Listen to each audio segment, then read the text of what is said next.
Bonjour, bienvenue sur Global Télé Saint-Tropez, bienvenue sur Télé Pamplonne, la première émission Les Pieds dans le Sable. Et pour de vrai, n'est-ce pas? Nous sommes aujourd'hui à Polynésie, une plage que j'aime tout particulièrement puisqu'elle appartient à la même famille depuis les années 70. La famille est ici présente, les filles Ferry, qui ont confié le bébé, on peut le dire, ou en tous les cas qui gèrent le bébé avec un couple d'amoureux, Vincent et Ève. Et deux artistes nous ont rejointes. Alors une, Raquel, comme Raquel Welch, qui fait des œuvres superbes et qui reste dans sa bulle, celle des Malabars, et ensuite Pascal Bourbeau, une de mes amies, d'ailleurs on peut le dire, qui nous arrive du Canada, un ancien top modèle devenue chanteuse et qui va nous présenter ce soir son second album. Bienvenue à Polynésie, une plage qui justement pense positif puisque compte tenu du contexte actuel, nous sommes heureux aujourd'hui de recevoir des gens qui savent embellir le monde. Alors donc, Polynésie, c'est une histoire que je vais vous raconter, que je vais commencer à vous raconter, qui est très jolie. C'est l'histoire de deux frères, dont l'un avait une entreprise d'extincteurs, je parle sous votre contrôle, une entreprise d'extincteurs en Lorraine, et dont l'autre, rebelle, rêvait de Polynésie. Et finalement, sa Polynésie, ce fut Pamplonne, où il est arrivé dans les années 70, comme je le disais. Comment s'est fait cette arrivée ici, Caroline ?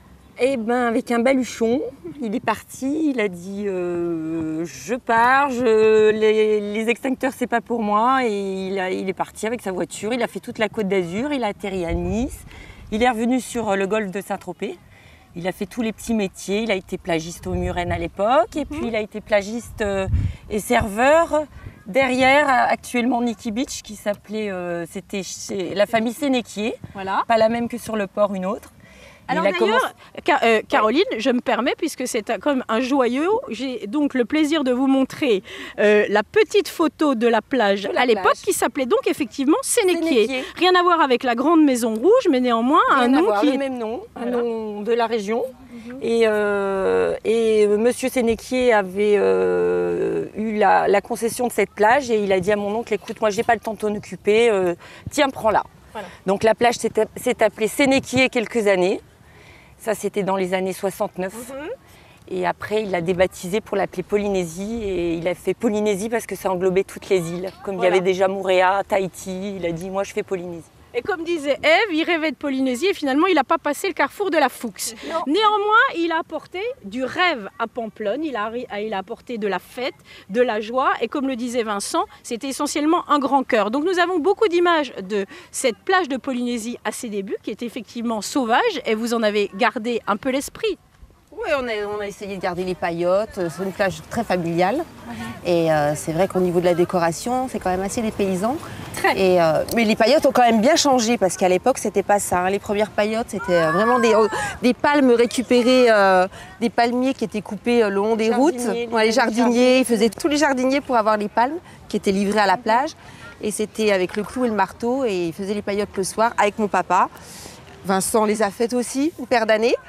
Et puis après, on a fait quelque chose d'un peu plus fonctionnel. Alors, c'est une plage qui effectivement donc, avait un esprit bon enfant.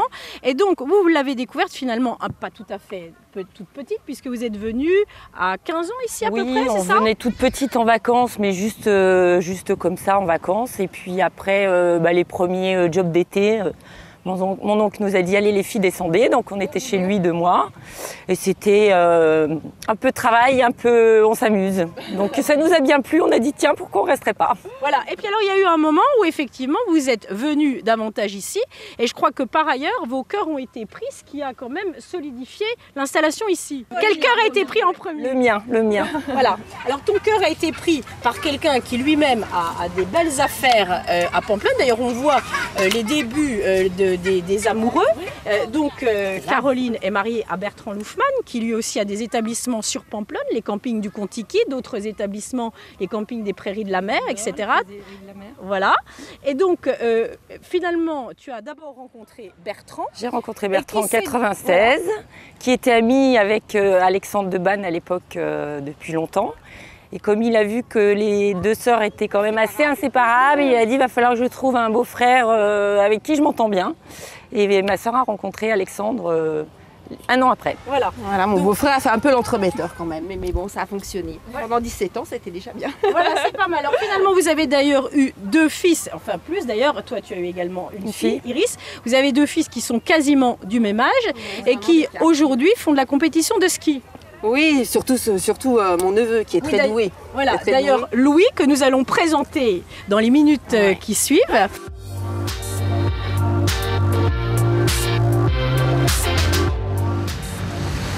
Je suis donc avec Louis, à quelques minutes de l'apéritif, n'est-ce pas?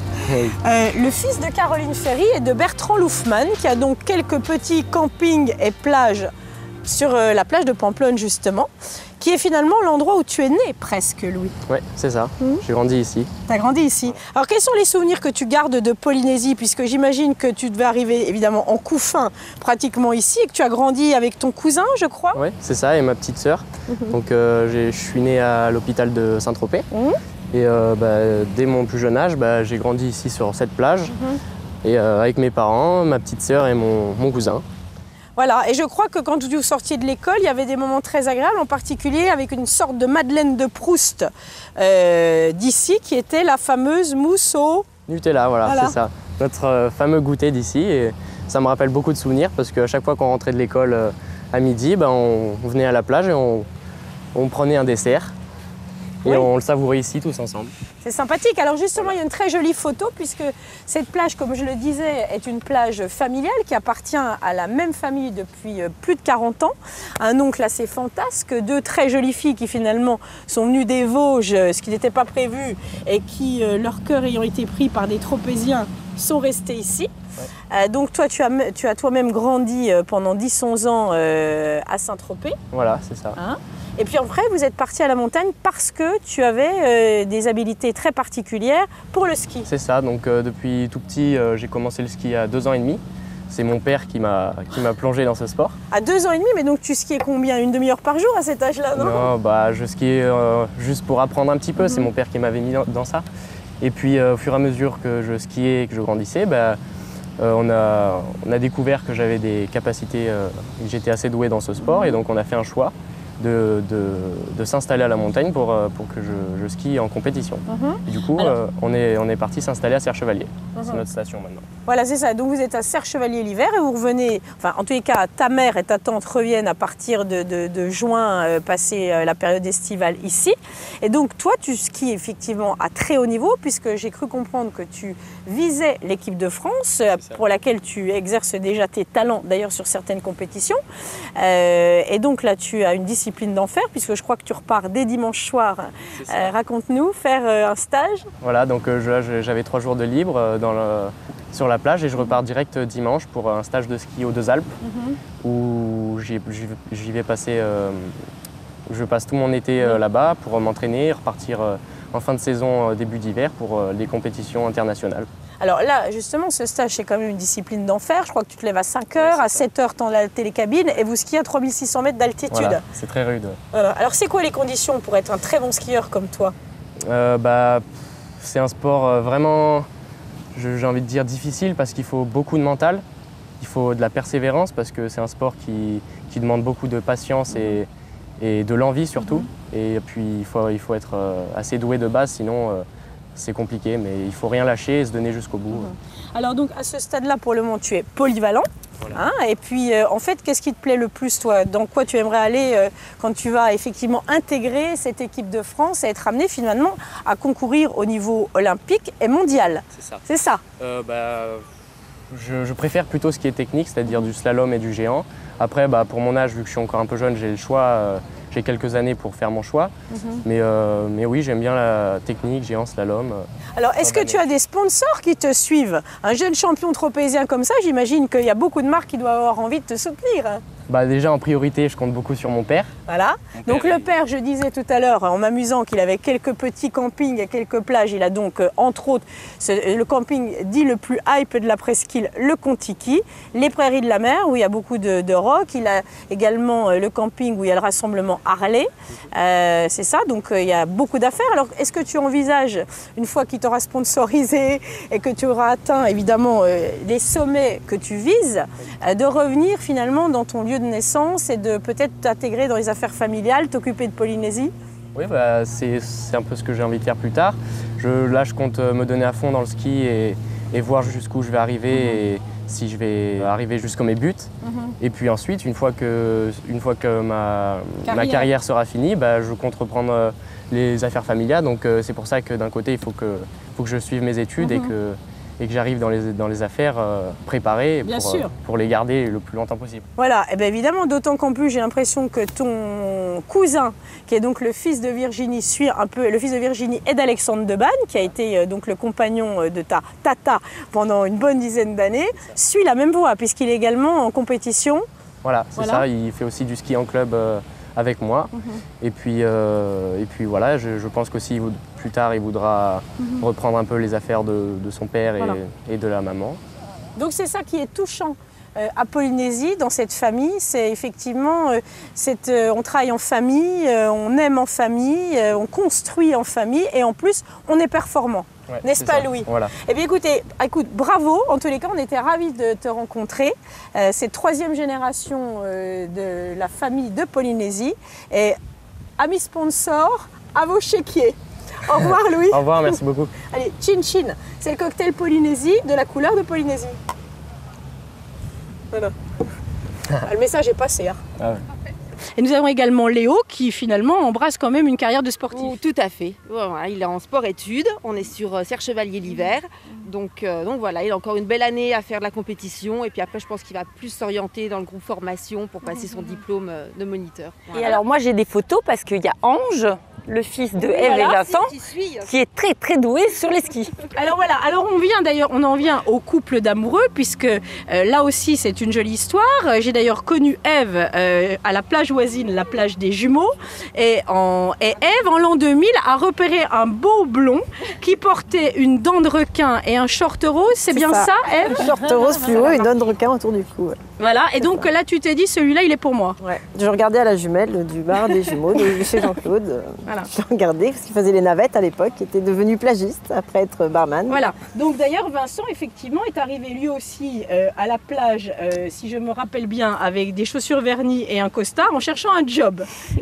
C'est ça, voilà. Je sortais de l'école hôtelière en fait et avec mon cursus on se présentait en chaussures vernies, en pantalon noir, en chemise blanche. Voilà, y compris sur la plage. Ouais. Un restaurant comme un autre. Voilà.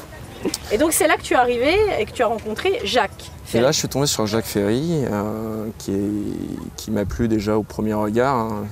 On s'est tout de suite bien entendu.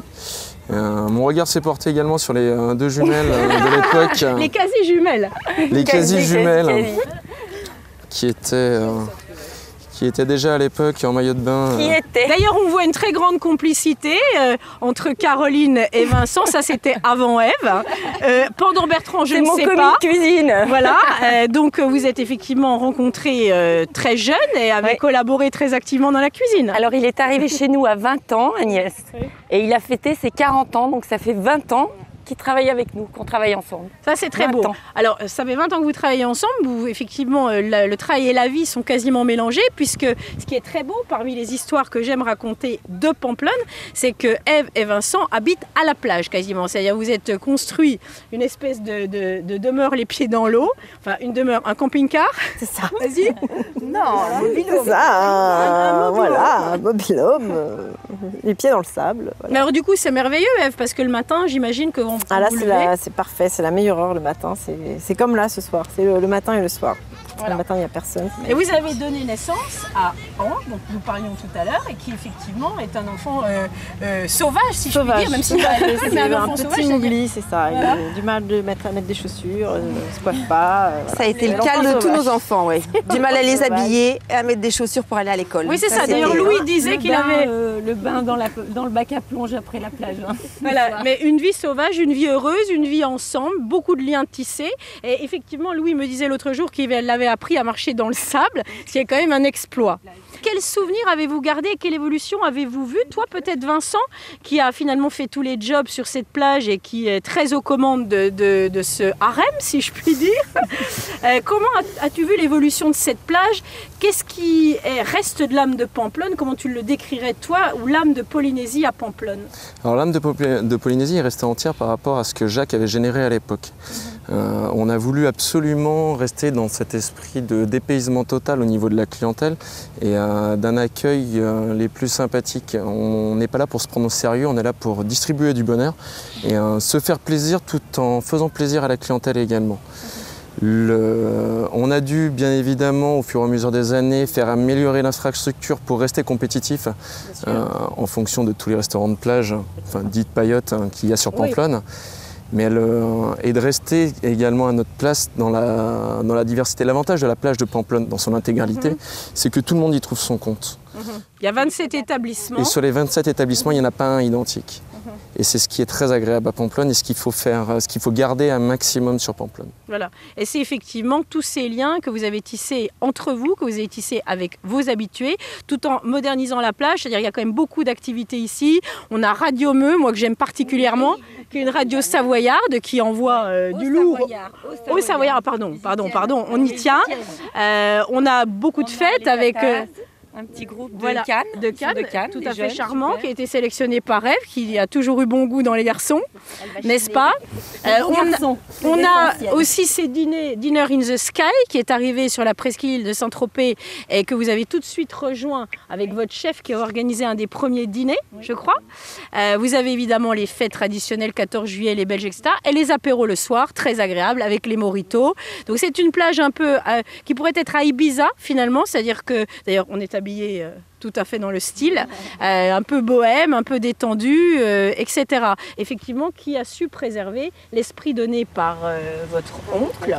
Voilà. Donc, quoi dire également de cet oncle? Moi, j'avais envie de dire une chose qui m'a beaucoup touchée aussi, puisque je disais, une plage, c'est toute une vie. Cet oncle a eu quand même un accident de santé important. Oui. Il a eu un accident de santé en 2000. Il est décédé en 2001. Il est décédé en 2001, mais il a eu un accident de santé 97. En 97. Et bien avant, il a déjà eu une première alerte. Mais comme c'était un bon vivant, oui, c'est ça.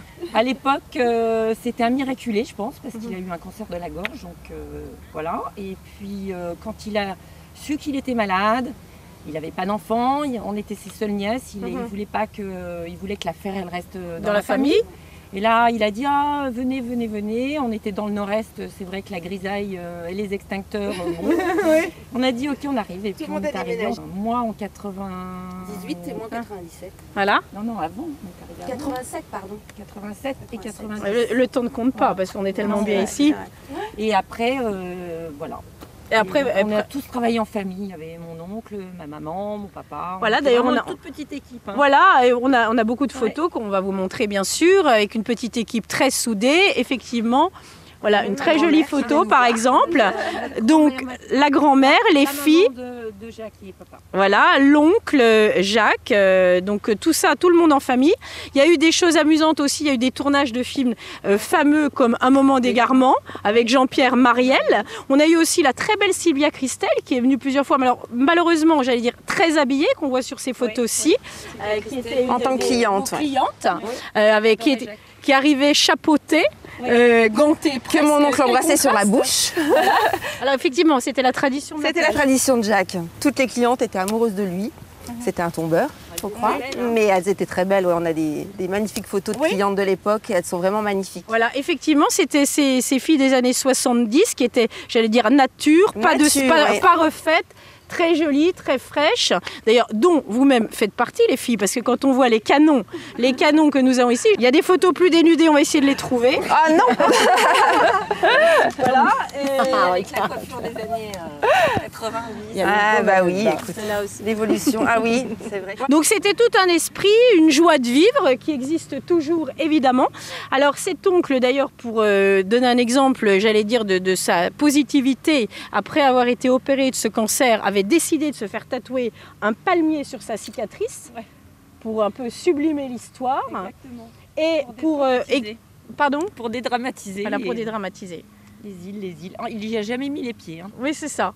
En revanche, autre point très émouvant, je trouve, c'est qu'il a décidé de disperser ses cendres au large de la Méditerranée. Il est là, il est avec nous. Oui, il nous surveille tous les jours. Voilà. Il va trouver qu'on est bien sérieux d'ailleurs. Ben pas de morito, pas de cigarettes. Ils sont pas loin. On les Tout a mis. habillé.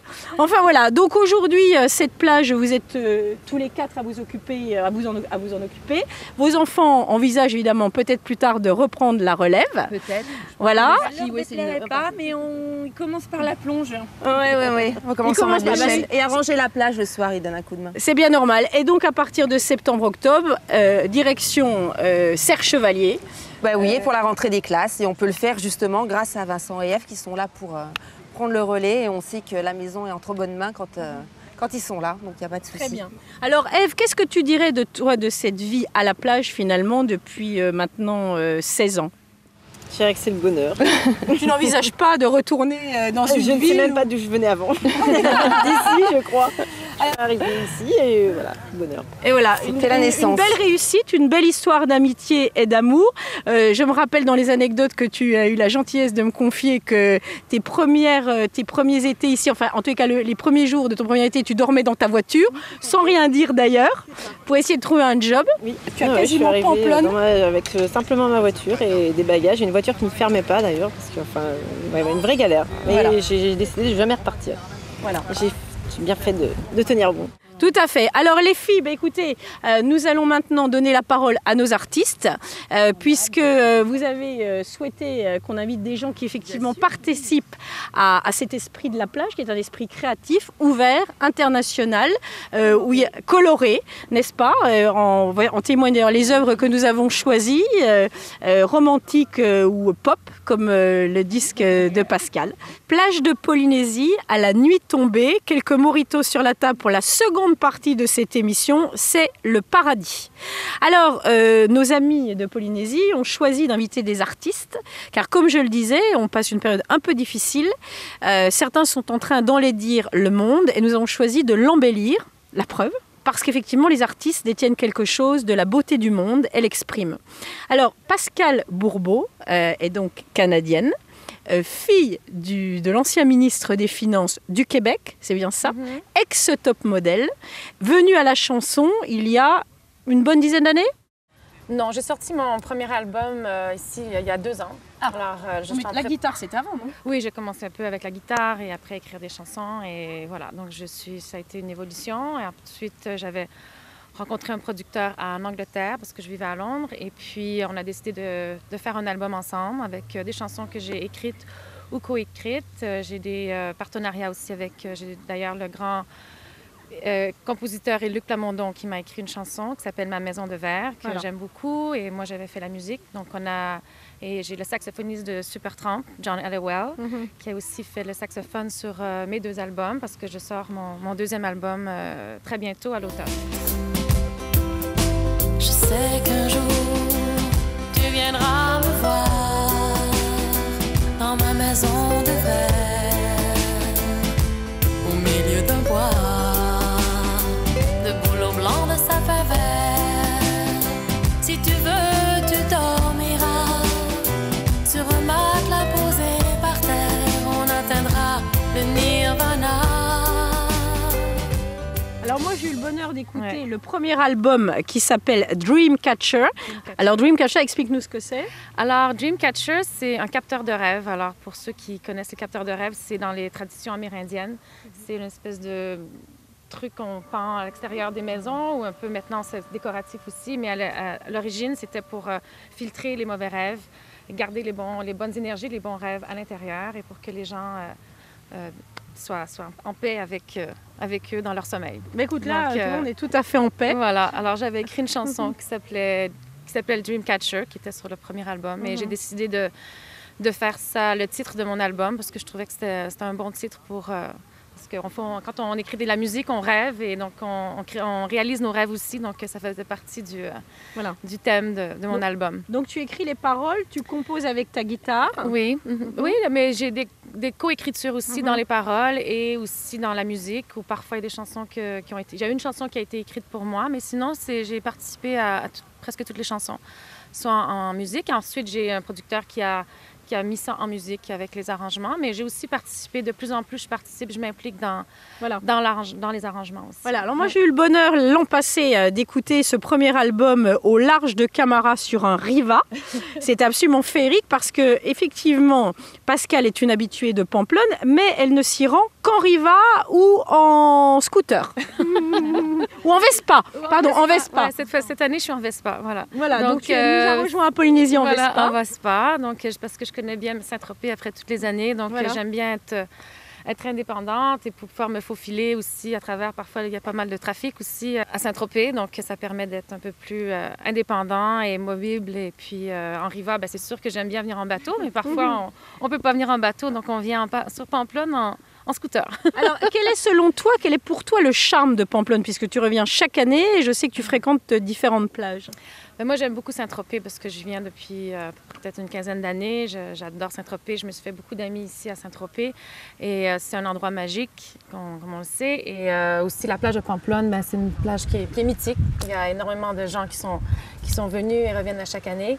Et puis, c'est la diversité aussi de toutes les plages, de tous les restaurants. Il y a de la musique, là, on mange très bien. Et puis, il y a autant en pleine journée où il y a beaucoup de monde et ça papillonne. Et aussi à cette heure-ci qui est la plus belle heure de la journée où on peut même faire un beau bain de fin de journée. Je t'en prie. Caméra. Non, c'est une plage qui est vraiment magique et j'ai pas eu la chance de tous les essayer, tous les restaurants, mais j'en ai essayé plusieurs et il y a toujours soit de la musique ou même des musiciens qui viennent au Club 55 à partir de 16h, ils viennent jouer aux tables. Mais c'est d'ailleurs, super on t'attend agréable. à Polynésie bientôt. Évidemment. Okay. Parce que tu sais que c'est une plage ici qui accueille beaucoup d'artistes où on prend des apéritifs le soir en musique, donc c'est un lieu pour toi. Oui, d'accord, j'en reviendrai. Alors donc, Pascale, j'ai oublié de dire une chose qui est importante parce qu'effectivement tu n'es pas venue non plus à la musique par hasard puisque ton père était fondateur et président du concours international de musique du Québec. De Montréal. Oui, alors mon père a fait de la politique, ensuite il a toujours eu la passion pour l'opéra. Alors il a fondé ce concours international qui est à chaque année maintenant, depuis une quinzaine d'années. C'est un concours où on rejoint les meilleurs talents au violon, au piano et à l'opéra. C'est un concours international, alors avec des juges de grand renom. Et puis, c'est vraiment fascinant de venir assister à ces virtuoses très jeunes de tous les pays. Alors, j'ai eu la chance de vraiment côtoyer des grands artistes dans la musique classique. Moi, je fais un peu du pop, mais ça me permet quand même d'avoir connu des gens très, très talentueux dans leur domaine classique. Très bien. En tous les cas, on va suivre ton second album avec beaucoup d'intérêt. Alors, c'est sous Pascal B, c'est pas Pascal Bourbeau. Pascal c'est mon B. artiste musique, c'est Pascal B, avec l'espace. Donc, on peut retrouver l'album sur iTunes. Et le deuxième aussi à l'automne qui va sortir, j'ai pas encore le titre, mais avec aussi des chansons. Donc on va te retrouver avec plaisir ou sur iTunes ou en tous les cas plage de Polynésie peut-être pendant l'été dans quelques jours. Alors tu parlais de plage mythique. Alors précisément nous avons une artiste ici qui a épinglé, si je puis dire, ou en tous les cas ambulé, on peut le dire, des icônes tropéziennes. Raquel. Comme je le disais, Raquel Welch, moyen mémotechnique parfait. Donc, oui, tout à fait. Donc, une artiste qui est arrivée avec son œuvre, qu'il a eu la gentillesse de l'installer plage de Polynésie, ce qui donne une dimension vraiment magnifique à tes œuvres. Alors, heureuse? Très heureuse, parce que là, j'ai le plus beau cadre que je pouvais souhaiter. C'est magnifique. Alors Raquel, tu as fait ta première exposition, je crois, en l'an 2000, c'était ta période bleue, inspirée, je crois, de portes marocaines et de Fatma. Exactement, j'étais passionnée, je le suis toujours, des portes et de leurs patines avec le temps, les portes de Marrakech, de Tunis, les mains de Fatma, très protectrices. C'était ma période bleue parce que c'est que des portes bleues. Et puis j'ai évolué et je suis tombée dans le pop. Voilà, alors l'anecdote est amusante puisqu'il y a toujours un hasard et un fait déclencheur pour une œuvre d'art. C'est que je crois une de tes amies qui un jour vient dans ton atelier alors que tu es en train de mâcher un chewing-gum avec beaucoup d'acharnement, qu'une énorme bulle sort, elle te dit « Ah, c'est magnifique, tu devrais faire un selfie ». Tu devrais, exactement, mais j'ai fait le selfie, mais elle m'avait proposé de faire un autoportrait que je n'ai pas fait. Je n'ai pas encore osé me peindre. Ah bon, c'est pas toi là-bas? Non. Mais on ne sait jamais. Mais en attendant, ça m'a donné l'envie de peindre des personnages, des icônes mythiques. Dans une bulle. Et de leur faire une bulle, voilà, les faire redescendre un petit peu de leur piédestal. Et puis voilà, on ne se prend pas au sérieux, on fait une bulle de chewing-gum qui dégouline en plus, elle n'est pas parfaite. Ça met un peu de joie, de couleurs, on en a besoin encore plus actuellement. Ouais. Et puis voilà, du coup je décline les personnages. Alors je leur fais faire soit des bulles, soit je leur mets une coiffe indienne parce que je suis passionnée par les Amérindiens aussi. Tu as une très belle exposition qui sera donc inaugurée demain à l'Hôtel de Paris où de nombreuses œuvres sont exposées. Donc celles ici présentes qui vont regagner la place Blanqui, on peut le dire, mais également Prince, Gainsbourg et Birkin, puisque tu as été très inspirée, je crois, de la chanson Je t'aime moi non plus. Exactement. Al Pacino et bien d'autres. Alors c'est une œuvre, comme vous le voyez, qui est effectivement sexy, on peut le dire, pleine de couleurs. Enfin, je ne sais pas ce qu'en pense Vincent. Que du bien. Voilà, alors il y a donc également des sculptures. Voilà, donc Virginie adore, on est ravis. Donc c'est à la fois enfantin, c'est ludique, c'est girly aussi, c'est charmant. Et puis ça effectivement met en valeur une nouvelle fois notre bébé, notre gendarme qui était à l'honneur avec l'ouverture de la gendarmerie au mois de juin. Et puis spécialement pour Saint-Tropez, pour cette expo. Et puis ce film mythique, La piscine, il s'est passé à 2 pas d'ici, avec la superbe Romy et le non moins superbe Alain Delon, n'est-ce pas Vincent? Et puis la petite anecdote, c'est que l'empreinte du Malabar, c'est réellement mon empreinte dentaire. Oui, alors je précise que madame est mariée avec un dentiste. Voilà, donc effectivement, bien sûr, il n'y a pas de hasard. Mais en tous les cas, c'est très amusant. Donc effectivement, on a une œuvre colorée. Elle est doublement signée en fait. Voilà, elle est doublement signée, c'est de l'art génétique, on pourrait le dire. Exactement. Voilà. Et effectivement, des sculptures qui évoquent l'enfance, qui véhiculent toute une mythologie, là encore enfantine, qui fait du bien, on peut le dire. Voilà, donc mesdames, messieurs, monsieur, l'homme au milieu des femmes. Nous voici venus à la fin de cette émission de Télé Pamplonne, donc vous allez quitter le paradis. Nous, on va y rester encore un peu pour finir nos mojitos en très bonne compagnie. Merci les filles, merci Vincent de nous avoir reçus. Merci à vous d'avoir apporté vos œuvres et votre rayonnement artistique. À très bientôt sur Télé Pamplonne. Bonne soirée à tous et au bain.